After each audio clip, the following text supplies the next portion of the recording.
आत चरावे, चाले गेले विसरून जावे, पुढे पुढे चालावे, जीवन गाणे गात चरावे, जीवन गाणे गात चरावे. ओम नमो ओंकारेश्वर देवताय नमः. ओम नमः शिवाय. ओम नमः शिवाय. अवधूत चिंतन श्री गुरुदेव दत्त. मंडळी, आपण ऐकत आहात माझं आत्मकथन, संघर्ष जीवनाचा मार्ग शिवभक्तीचा. तर मंडळी, या कार्यक्रमामध्ये आपलं सर्वांचं हार्दिक स्वागत करतो आणि आपल्या पुढील भागाला सुरुवात करतो. तर आज सांगायचं म्हणजे परवाच्या दिवशी काय झालं, संन्याशी लोक आली माझ्याकडे. आता बऱ्याच वर्षानंतर आली, कारण आता पूर्वीसारखे संन्याशी लोक येत नाहीत. आता संन्याशी माहीत आहेत का तुम्हाला, जे का एक माहूरगड, आमच्याकडे माहूरगड म्हणून आहे इकडे. आता ज्यांना माहीत असेल त्यांना, माहूरगडावर एक मठ येतं, समजा दत्ताचं स्थान आहे, तिथं मठ आहे, तिथं संन्याशी लोक असतात आणि ते संन्याशी लोक गावोगावी फिरतात. तर हे पूर्वी आमच्याकडे सारखेच येत होते. आमच्या लहानपणी तर खूप यायचे, कारण ते आमच्या संप्रदायातले, म्हणजे आमचा जो दत्त संप्रदाय आहे समजा, त्याच्यामध्ये लोक असतात ते. तर ते पूर्वी येत असत आमच्याकडे. जेवणाची वगैरे सोय असायची, कारण आमच्यात ही परंपराच होती की आलेल्या संन्याशाला जेवू घालणे, दानधर्म करणे, अशी म्हणजे दानधर्म, वस्त्रदान वगैरे करत होतो. आणि ते परंपरा आता समजा घरचे जे चुलते वगैरे गेले, पुन्हा वडील करत होते, वडील बी गेले, आणि ते भार आता आमच्यावर आला. हं? आता ही गोष्ट आहे पूर्वीची, पण आता ही आले म्हणून तुम्हाला आठवण आली, म्हणून मी तुम्हाला ही गोष्ट सांगायलोय. आणि पूर्वीचे संन्याशी लोक कसे होते की फार कठोर होते, कठोर. आता त्या लोकांसारखी ही कॉपी मारायला बघतात. म्हणजे यांना नाव नाही ठेवत, पण खूप बदल झाला आहे त्या लोकांमध्ये, संन्याशी लोकांमध्ये, या त्याच्या अलीकडे लोकांमध्ये खूप बदल आहे. कारण मी पाहिलेली ती संन्याशी लोक होती ना पूर्वीचे, त्यांनी जर एखादा समजा समजा ते हक्कानं समजा भांडू भांडू आमच्याकडून जेवायला मागत असत, काय त्यांचं, कारण त्यांना काय आगेपिच्छा नसायचं आणि ती खरंच त्यागी होते. पण आजकालचे जे आहेत ना संन्याशी लोक, मी सगळ्यांना म्हणत नाही, पण बरेचसे लोक माझ्या जे अनुभवात आलेत ना, त्या लोकांबद्दल बोलतोय. हम्म. ते पूर्वीसारखे एवढे राहिले नाहीत ते. त्याच्यामुळं खूप प्रॉब्लेम होतात. कारण पूर्वी कसं धान्य वगैरे गोळा करायचे, समजा जे पोटाला लागतं तेवढ्या पुरतं, आणि आताचे काय करतात, ते पैसे मागतात खूप. हम्म. आता खूप पैसे वगैरे इकडून तिकडून काढणं, थोडंसं खोटं बोलणं, या प्रकार जास्त झालेला आहे. तर ही गोष्ट मागे एक माझ्या माझ्या जीवनामध्ये एक घडली, ती तुम्हाला सांगायची. कारण काय असतं, आपण एखाद्या वेळेस भावनिक असतो, भावुक होतो आपण कधी कधी. कारण देवधर्म मानणारे लोक जे आहेत ना, ते भाविक असतात, म्हणजे भावना बी त्यांच्या वेगळ्या असतात. त्याच्यामुळं आपली कधीतरी चांगली फजिती होते. ही फजिती माझ्या बाबतीत पण झाली होती. आता वडिलांनी लहानपणी माझ्यावर जे संस्कार केले, काय चांगले संस्कार केले, तसं वाईट काही केलेलं नाही. तर चांगले म्हणजे ते मी तुम्हाला एका भागात सांगितलं सुद्धा आहे की वडील काय म्हणायचे की जी आपली कमाई आहे, आपण ग्रहस्थ आश्रमी आहोत, म्हणजे आमच्यामध्ये एक संन्याशी राहण्याची एक, पूर्वी कसं होतं, घरातला एक तरी संन्याशी ठेवायचा, घरातला एखादा मुलगा, अशी एक पद्धत होती पूर्वी, खूप पूर्वी. पण आता आजकाल कोणी संन्याशी राहिना गेले, राहत नाहीत कोणी सहसा.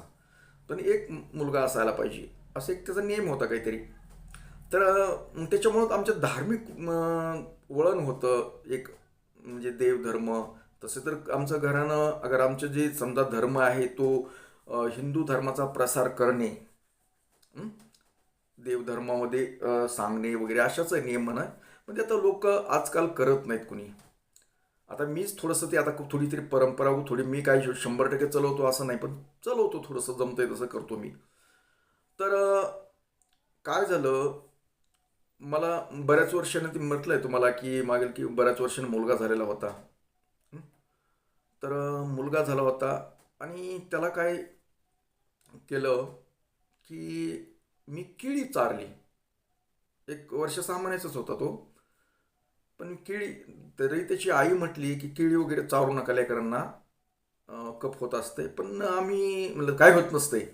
तिला दरडावून केलं आणि त्याला केळी थोडीशी चारली. केळी चारली, त्याला कफ कफ झाला म्हणून ते दवाखान्यात होता. आणि इकडे काय झालं, ते दवाखान्यात त्याला ॲडमिट केलं. पण मी इकडे गावाकडे आल्यानंतर, आता ही पहिली परंपरा असल्यामुळे ते संन्याशी लोक माझ्याकडे येत होते. आणि वडिलांनी पूर्वीपासून सांगितलेलं की आपल्या मिळकतीतला एक थोडासा तरी भाग, म्हणजे कमीत कमी 100तला 1 रुपया तरी दानधर्म करावा, हे आमचं वडिलाचं सांगणं.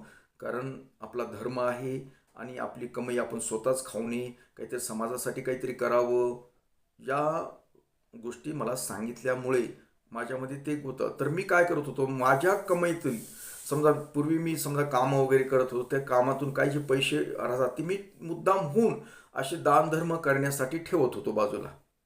हं?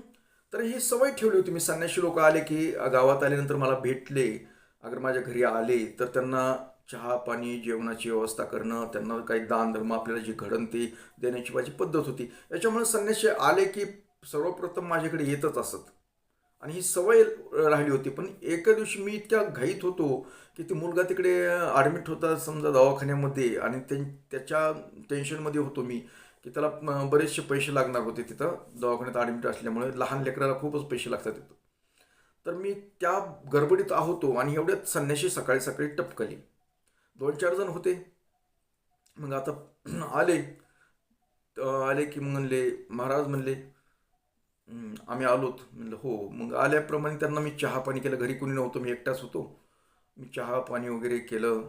मग म्हणलं जेवणाची व्यवस्था मी काही करू शकत नाही म्हटलं, कारण मी जरा गडबडीत आहे म्हणलं, दवाखान्याच्या जरा दवाखान्यात आहे, मला जरा गडबड आहे. तर मी तुमची व्यवस्था बाहेर कुठेतरी करतो म्हटलं. आणि मी चहा वगैरे केलं. तर ते म्हणले नाही, मग दक्षिणा द्या आम्हाला म्हणले. म्हणलं दक्षिणा आता तुम्हाला काही जास्त देऊ शकत नाही म्हणलं, 1100 रुपये देतो, कारण मला पैशाची खूप गरज आहे, पोरगं दवाखान्यात आहे. तर ते संन्याशी लोक एवढे ताण द्यायला चालू केलं मला त्यांनी, की म्हणले नाही नाही आम्हाला 4000 रुपये द्या. म्हणलं पैसे आहेत माझ्याकडे, आता खोटं कशाला बोलायचं, पैसे आहेत म्हणलं माझ्याकडे, 10-12 हजार रुपये आहेत, परंतु मी दवाखान्यात चाललोय म्हणलं. आणि पैसे आहेत म्हणल्यानंतर ते तर मग ती पिच्यावरच पडले. पैसे आहे म्हणणं हेच माझ्याकडून चुकलं. मग त्यांना वाटायला की पैसे आहे म्हणते ना, मग नाही नाही द्यावाच लागतात म्हणले, पैसे द्यावाच लागते आम्हाला खूप. पुन्हा अहो म्हटलं मी खूप याच्यामध्ये टेन्शनमध्ये, म्हटलं ती मुलगा तिकडे ॲडमिट आहे, त्याला ते पैसे दवाखान्यात द्यायचे तर म्हणून मी त्या गडबडीत आहे. तर मी नाही नाही द्यावाच लागते म्हणलं, 1100 रुपये देतो म्हटलं. तर एवढं गोड माना. पण ते काय ऐकायला तयार नाही. एवढे ताण द्यायला चालू केलं आणि ती काही बोलायला लागली. तुम्ही असं अतिथ्याला हे करणं, नाराज करणं ही वगैरे बरोबर नाही, तुम्ही महाराज माणसं आहेत, तुम्ही असं करायलाच कसं करायचं, आम्ही तुमच्या आशेवर आलो आहोत, तुमच्याकडून अशी आमची निराशा करू नका. हो सर्व गोष्टी मान्य आहेत तुमच्या, मी निराशा करत बी नसतो म्हटलं, पण सध्याची जी स्थिती आहे, आजची जी स्थिती आहे ती खूप खराब आहे म्हटलं माझी, मी खूपच टेन्शनमध्ये आहे म्हटलं. कारण तिकडे पैसा द्यायचा आहे मला, अजून तिथं किती बिल होतं आहे हे मला माहीत नाही म्हटलं, 2-4 दिवस झाला ॲडमिट केलेलं आहे मुलाला. त्याच्यामुळं मी तिकडे घाई गडबडीत चाललो आहे पैसे गोळा करून, अजून मला पैसे बघायचे आहेत, कारण किती लागतात काय लागतात काहीच मला माहीत नाही म्हटलं.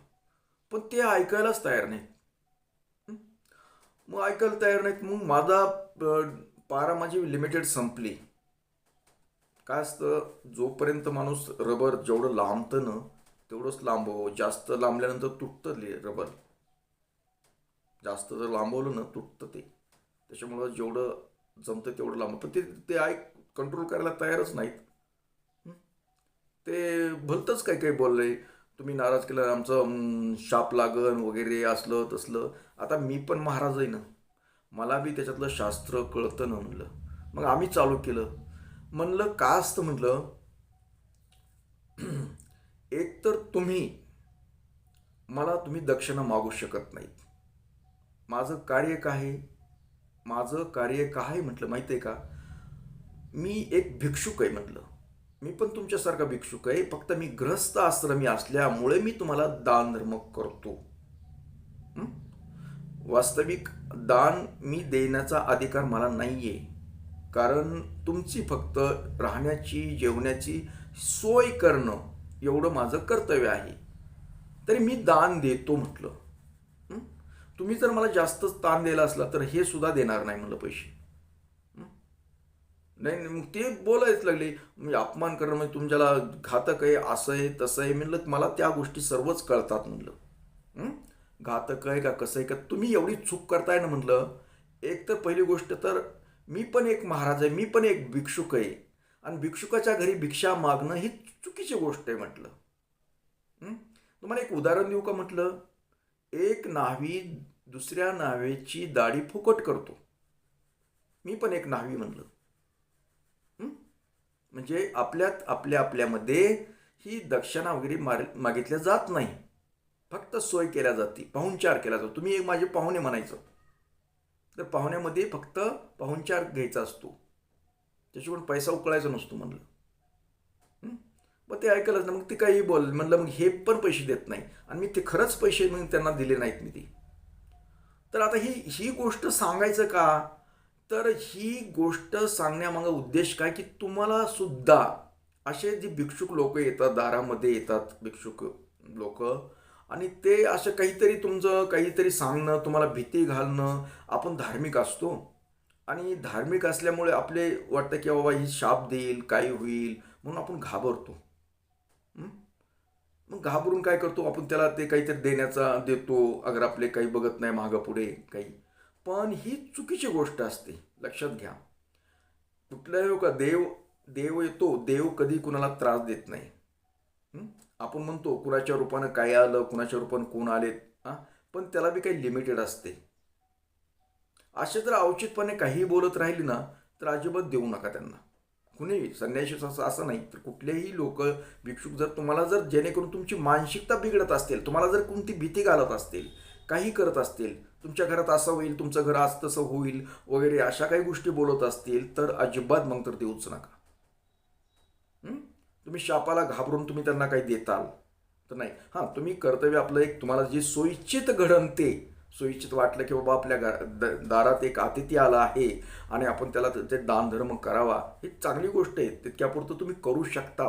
पण तुम्हाला जर कुठली भीती, तुम्हाला काहीतरी शाप, अशा जर गोष्टी काही बोलत असतील, काही जरा अवचितच काहीतरी बोलत असतील, तर अजिबात मग तर त्याला जवळच उभा करू नका. हे सांगण्यासाठी आजचा हा भाग आहे. हं.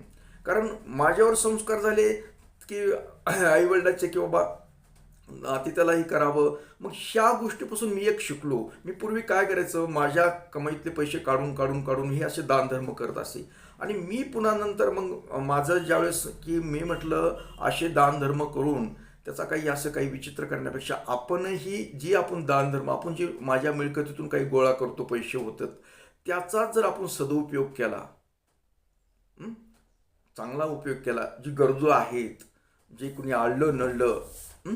त्याला जर मदत केली, तर ते एक पुण्याचं काम आहे. म्हणून मी जे देवस्थानाचं जी पुन्हा जास्त भर घेतला, हं? आणि ओंकारेश्वरची जी स्थापना झाली, म्हणजे अगोदर मी पूर्वी झाली होती, पण मी कामामध्ये बदल केला मी, की समजा माझ्याकडे आता समजा कळतात, माझ्याकडे कोणी बरेचसे लोक येतात, काही होतात, गरजू असतात, कोणाला काही अडचण असते, तर आपण मी होता येईल तेवढं काय करतो, मला जी समजा काही दानधर्म मला पण होतो ना. हं? तुम्ही लोक बरेच जण कुठल्या ना कुठल्या रूपानं मला पैसे देतात बी, काही करतात, आणि मग जी काय दानधर्म, तर मी त्या दानधर्मातून चांगला उपयोग काय होईल. मी बऱ्याच जणाला समजा गरिबीतील लग्नाच्या, कुणाचे गोरगरिबाचे लग्न, मुलीचं लग्न असेल, त्या लग्नाला काही अडचण असेल, तर तिथं आपण बऱ्याच वेळेस मी माझ्या मंदिरामध्ये, म्हणजे इथं बरेच मी सगळी सोय फ्रीमध्ये करून देतो, फ्रीमध्ये असतं तिथं. हं? काही जणांना अन्नदानाचा खर्च तिथं जे आहे, तो खर्च सुद्धा मी माझ्याकडून देतो, तुम्ही करा. कुणाला समजा छोटंसं लग्न आहे, काही त्यांची हैसियत नाही करण्याची, कुठं खर्च करण्याची, तर आपल्या मंदिरामध्ये सर्व फिकर वगैरे सर्व फ्रीमध्ये असतं, त्याला कुठल्याही त्याच्यातून एक रुपया घेतला जात नाही. कारण अशी बी काही मदत करतो आपण. मग ही मदत करायची शिकलो त्या लोकांपासून. कारण मी जे असे पैसे जे होत होते काही करत म्हणजे यांना द्यायच्या ऐवजी म्हटलं हे असं आपण आपलं देवधर्मच करायचा आहे ना, समाजासाठीच काहीतरी करायचं आहे ना, तर ही पण पद्धत वापरू शकतो ना आपण. तर बरेच जण आळले नळले समजा कुणी असतात, समजा खरंच जर आपल्याला वाटली दया आली, अगर त्याला कुठं आजारासाठी कुठं कुणाला काही असेल तर त्यावेळेस सुद्धा आपण मदत करतो ना. मग हे आपण त्याच्यापासून शिकलो. कारण ह्या लोकांना देऊन यांच्याकडून बोलणं खाऊन त्यांचा शाप घेणं त्याच्यापेक्षा ही दानधर्म केलेलं काय वाईट आहे का? हं? म्हणून हे मी अनुभवलं आणि जास्त करून पुन्हा मी हे जे समाजकार्य आहे या समाजासाठी काय आपल्याला काय करता येतं, तर नुसतं देवदेवच नाही मी करत. तुम्हाला मी सांगतो, मी देवदेवच नाही नुसता करत, तर समजा बरेच गरजू असतात, कुणी काही असतं, मला जर माझ्या मनाला वाटलं पाहिजे, पण असं कुणीच मला ह्याचा गैरफायदा घेऊन समजा किंवा महाराज देते तर म्हणून असं करायला गेलं तर नाही देत मी ते पण मी तेवढं बी अडील आहे. कारण मला माझं मन माझं हृदय ज्यावेळेस वाटतं ना की आपण हे करायला पाहिजे, हे आहे, याला गरज आहे, अत्यंत गरज आहे, ही खरंच गरज पडली याला, त्यावेळेस मी जरूर करतो. करत नाही असं नाही. पण अशा लोकांना मी जवळजवळ आता कमी केलं. देतो थोडंफार, असं देत नाही असं नाही, पण ही असे मग तेव्हापासून एकच ती लोकांनी काही 2-4 जण होते त्यांनी प्रचारच केला. ती संगमेश्वर महाराज म्हणले आता पहिल्यासारखे राहिले नाहीत म्हणली. आता पहिले कसं देत होते म्हणले, कितीही देत होते, आपल्याला म्हणले की 2000 द्या म्हणले की देऊन टाकायचे करायचे, आता देत नाहीत म्हणले. असं मग प्रचार केला. मग त्याच्यामुळे आता लोक दबकतात, येतात, आता अजून बी येतात लोक, येत नाहीत येतात, पण काही ठराविक लोकांना मी देतो. पण मी म्हणलं अगोदरच बोल, ती जर जास्त बोलायला लागले म्हणले एवढे पाहिजे, हां नाही म्हणलं माझ्या सोयीच्छेत काय मला द्यायचे ते देणार म्हटलं. दानधर्म करायचा आहे ना माझ्या सोयीच्छेत, खरं तर म्हणजे द्यायला ना पाहिजेत ना मला नेवान, कारण मी बी भिक्षुक आहे, मी बी गोळा करतो, मी बी समाजकार्य करतो. तर तुम्ही काय करतात म्हटलं, तुम्ही गोळा करतात फक्त, काय करता, काहीच नाही करत ना, मी करतो ते. त्याच्यामुळं माझं मन जर म्हटलं तुम्हाला देवा तर देतो, हां माझी इच्छा झाली तर देतो, नाहीतर देत बी नाही. तर एकच आजच्या या भागामधून एकच संदेश तुम्हाला द्यायचा आहे की असे काही तुम्हाला त्राण देणारे लोक कुठं काही आले काही करायले तर तिथं थोडंसं भावूक होऊन काही भिवू नका. काही होत नाही. आपल्या मनाला माहीत ना आपण किती साप आहेत, आपण खरंच का म्हणजे दूषित का काय, आपण काय केलं कुणाचं. तर जिथं योग्य असेल, जिथं खरंच का गरज असेल याची ओळखा. असं कुणालाही मदत करायची नाही. मदत करायची खरंच तिथं गरज, खरंच का कुठल्या चांगल्या कामाला पैसे जातात का आपले. लोक खोटं बोलतात, काही करतात, काही सांगतात, तसं नाही. त्याच्यावर एकदम होऊन जाऊ नका. कारण तुमचा जो पैसा आहे तो योग्य ठिकाणी योग्य मार्गी लागावा. कारण तुम्ही कष्टानं कमवलेला पैसा आहे. तुम्ही समजा नोकरी करत असताना, कुठला बिझनेस करत असताना, काय करत असाल आणि तुम्ही एक रुपया तुम्ही गोळा करता, तुम्ही घाम गाळून पैसे, मग ती चांगल्या वेळ तर कामाला जावं का, नाही जायला पाहिजे. खूप लोक असं अवतार करतात, समजा चांगला देवदेव आपण भाविक होतो आणि देण्याचा प्रयत्न करतो, देतोच बी, पण एकदम हुरळून जाऊ नका, भाऊक होऊ नका. थोडंसं मेंदू ठिकाणावर ठेवा आणि दानधर्म करत जा. करू नका असं नाही, दानधर्म केलेला चांगलाच असतो, पण योग्य ठिकाणी योग्य वाटेल तिथंच करत जा. कुठेही करू नका. लोक फसवाय बसलेले आहेत, लोक खूप मजेशीर करतात नाटकं. त्याच्यामुळं असल्या भानगडीत काही पडू नका. आम्हाला सुद्धा अशा खूप घटना होतात, घडतात, प्रसंग येतात. त्याच्यासाठी एक तुम्हाला मला वाटलं एक सांगावं तुम्हाला, म्हणून या भागामध्ये तुम्हाला सांगितलं. तर असो मंडळी, माझं आत्मकथन तुम्ही ऐकत राहा. आज ह्या आत्मकथनात म्हणजे घडल्याला थोडक्यात खिस्सा सांगितला, पुढे वेगवेगळे खिस्से आहेत, काही आहे, पण ते पुढील भागामध्ये. तर मंडळी तोपर्यंत एवढंच आपला निरोप घेतो आणि माझं ऐकत राहा. आत्मकथन संघर्ष जीवनाचा मार्ग शिवभक्तीचा. ओम नमः शिवाय. जय हिंद, जय भारत. सुखी राहा आणि समाधानी राहा आणि ऐकत राहा माझं आत्मकथन.